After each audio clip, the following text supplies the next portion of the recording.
Hey, everybody, I'm Pat. I'm here with Edwin, and this is the first episode of the REDCOM Radar.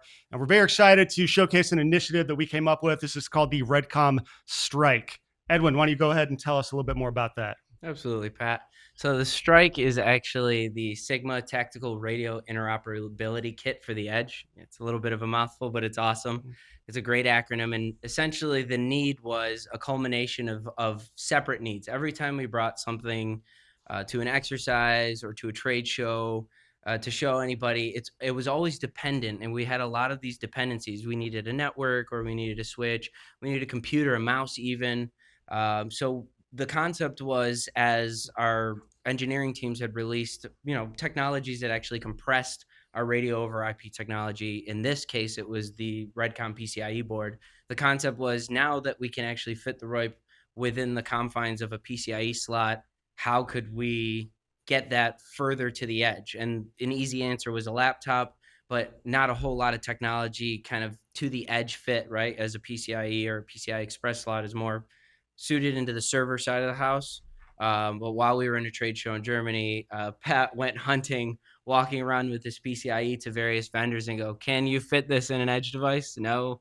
Can you fit this in an edge device?" And we ended up coming to the HP GTAC booth, where we met a couple of guys, fantastic folks, Kevin and Matt there, and they said 100% absolutely. And they were so charged up about it after a few conversations that they just offered kind of an X600 just to be an experimental, gentleman's agreement, kind of back and forth to see if we can get it to work. And very quickly, it's kind of turned into what we're kind of looking at releasing today. Right. And that concept, quickly evolved into like our tagline that we came up with, which is everything forward, nothing held back, which is just basically, if you're operating in a degraded environment, you never know when that backhaul, that backbone, that connection is severed to HQ, to the cloud, and then all you're left with is what you have with you. So why not be left with the kitchen sink? And that's what we attempted to do here. This is your command and control communication Swiss Army knife. Yeah, certainly. It kind of gives you the ability all the way at the edge to think on your feet, where if you have a traditional radio, your means of correction are but maybe two or three items before you have to kind of abandon that system and move to a next one. So now you're talking three, four, multiple radios, as a lot of the combat controllers would attest to. But in this context, you'd be able to take almost anything in the field and touch almost anything else on the field. So whatever that transmission means, either forward or backwards, this can allow you to make those adjustments in real time.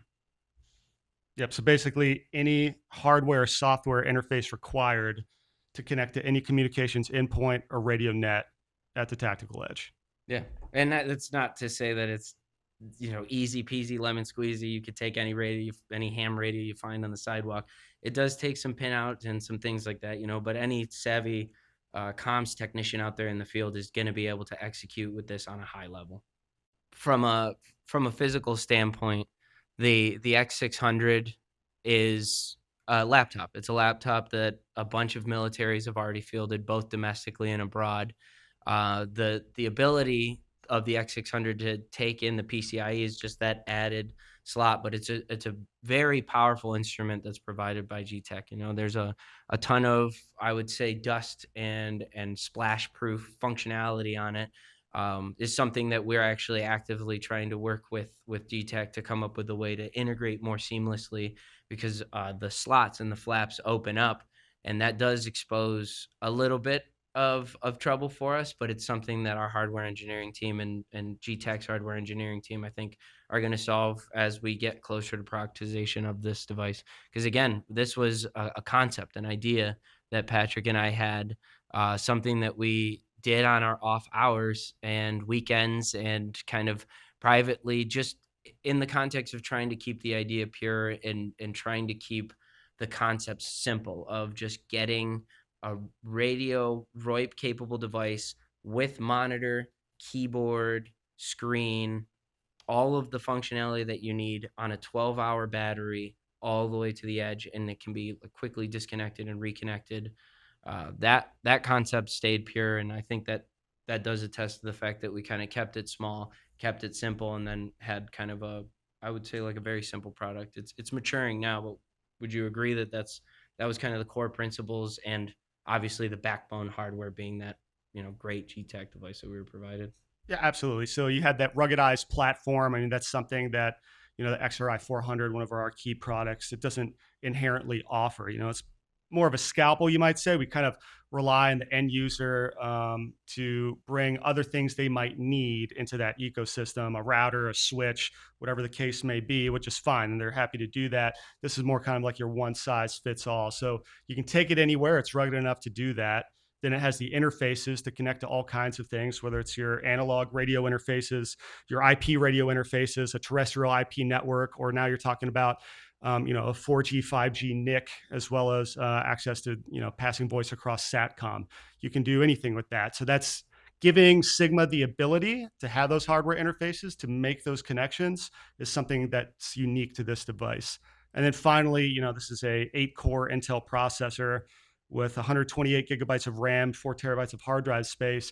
You can run Sigma, and you can also run anything else that you'd like to have on there in terms of your command and control software suite.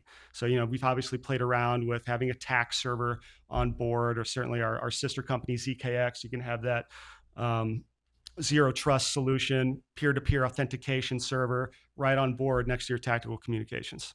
Yeah, and it's not to say that this is kind of out of thin air. Obviously, the concept is very simple, but I would say year to year, and you'd probably be able to speak more directly to this, but your experience with MilSys and wanting to see this device, the XRI 400 being that device, being brought to the tactical edge, and there were some pitfalls there, and they said if you could do X, Y, and Z, this could be a very tempting, device to speak to.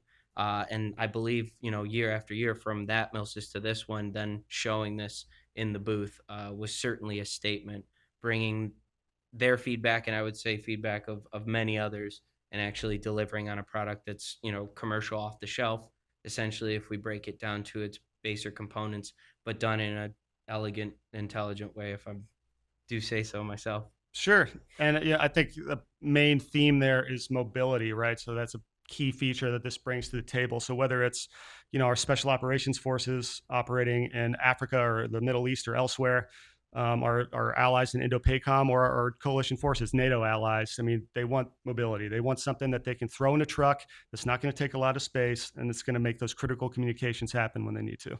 Yep. And again, this isn't pointed to be an all-in-one edge enterprise solution. This isn't going to be your CDS. This isn't going to be those things. This is truly for those folks that are at the very edge on the tip, that things like type 3 communications, because those actions and those troop movements and things happen so fast that by the time something like that would be decoded, this would already be then and gone, especially in today's environment, which I know, just out of pure personal interest, you have a lot of kind of knowledge on, is in this current kind of drone warfare space, the ability to come up, make those critical communications, and then flatten out, disappear, and go back as far as, cyberspace and spectrum goes. This could be a very useful tool. Sure. I mean, absolutely. I mean, anyone in this space needs to be paying attention to what's happening in Europe right now with the full scale invasion of Ukraine. So I would say, like, the key thing that the Ukrainians have brought to the fight is incredible adaptability. So, it's something that might take Western militaries years to adapt and to overcome and to bring new solutions to the fight. I mean, they have to do it in months. It's a strategic requirement for them to make that happen. So having that adaptability, being able to shift from one comm space to the next. I mean, you're talking about attacks happening in all domains, all the time, all at once, and being able to shift from one priority to the next has really been critical for them. And I like to think that watching that and learning from it, at least from afar, this is kind of where the strike kit comes into play, because it brings that adaptability. This is the kind of kit that you could drag through the dirt, hop in a trench, and whatever communication systems were up before you got there are now down, and you got to figure it out. And hopefully this has the tools available for you to do that. Certainly. And I think it would be really magic, and part of, one of the things that you can say for the folks that are at the edge right now performing is iteration. Everything that they have there is iterative, because the adaptability comes with your enemy also has something to say, or they also have a word in Yeah, this of course. fight. Yeah. So every time the stakes are raised, something is meant to match that. And this could be one of those things that could raise a tide and make communications detection, LPI, LPD kind of thing, a little bit more of a ease of use tool for those, so you don't have to get those high technical folks and those engineers out to the edge where those folks that are a bit more on the pointy end live. Yeah, and you're absolutely right. The enemy always has to say, you don't know how they're going to degrade and jam and spoof your communications. You just have to be ready to adapt once they do. But another use case that we're seeing for something like this is out of the special operations forces operating in Africa right now. Anytime you have a soft unit that's working with a partnered force, whether it's counterterrorism operation or internal defense, you're going to need to talk to those folks, and they're going to have their own communications systems in place. So instead of carrying multiple radios on you, our warfighters, coalition warfighters, could simply change the channel on the radio, and now they're talking to that partnered force, regardless of encryption, regardless of frequency. And then there might be a situation where you want to pass those audio streams beyond line of sight. And once again, that kit gets you there. It gets you in a ruggedized format, and it can go anywhere. All right, Edwin, looking into your crystal ball right now, let's switch gears a little bit. What do you see being the greatest communications challenges in the next 5-10 years? Obviously, this is taken with a grain of salt because I am not a brilliant military Do your best. tactician. You got this. Yeah, but I would say something that may be expected, unexpected is a lot of the hegemonic powers, the folks that actually have the ability to control the battle space, will not have that advantage in the next peer-to-peer conflict. It's not going to immediately be air superiority, sea superiority, and communication superiority. A lot of the systems that we rely on now depend on known, communications infrastructures, IP infrastructures, and those things have to be contested as soon as something comes up. I think that part of what this kit and what REDCOM is trying to do is make multiple, we'll say, exits or ways to get that signal out, whether that is using a software defined radio at the edge, but then not too far from it, have it interface with a high frequency radio that can actually make a shot through a denied frequency environment. Although being detected, that would then have them non co located with that device. So not only can they get those critical communications out, but when they are found, signal found, they have the ability to get out of that hot space.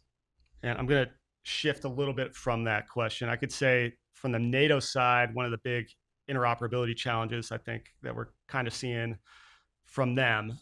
Basically, I mean, when you talk about radio interoperability in the NATO space, what they would like to see, I mean, we all should do this, right? You want to shoot for the best and then prepare for the worst. So what they're going for is bring your own radios to the fight, but they're all going to operate using the same waveform. In this case, most likely SOR, which is their the NATO standard for a software-defined radio waveform. And then they have their RTPHE protocol, so how those same radios would be talking across a network. But there's 32 different nations. They each have their own different radios. Not a lot of them are using this stuff right now. So that's going to be very slow implementation. I'd be surprised in 10 years if that finally happened, where everyone's talking on the same waveform, speaking with the same protocols across a network. And I do think that that's where REDCOM can kind of come in, because that's what we do, right? We mediate. So regardless of what codec you're using or frequency or whatever, we can make those things talk. So I do see us kind of stepping in there and easing that transition slowly over time. Part of the product becoming a mature product and something that is not just sellable but really viable to the greater good is going to be being challenged and having, again, to speak to iteration, to have that iterative process. So if there are units, if there are folks, if there are even folks in private company that think, based on their needs, this could actually evolve, it, I would say challenge us, bring us to exercises, invite us to your headquarters and put us in front of there. It's something that partners that we have done. We've traveled overseas just to integrate, and it's been extremely fruitful. The folks that we deal with are surprised, for being such a small company, the capability that we have. So, that's kind of an open invitation to kind of bring us out and, again, challenge us. Give us your HF radios, give us your software defined radios, give us things that you build policy around. You cannot talk. You use a duty cell phone because eventually this radio is not going to reach, or it can't get to headquarters. Why? We offer something that can solve that. So I would say again, and challenge us. We love a good challenge. Yeah, yeah. Anyway, thanks for listening to the REDCOM Radar. We appreciate it, and sit tight for the next one. Thanks. Thank you.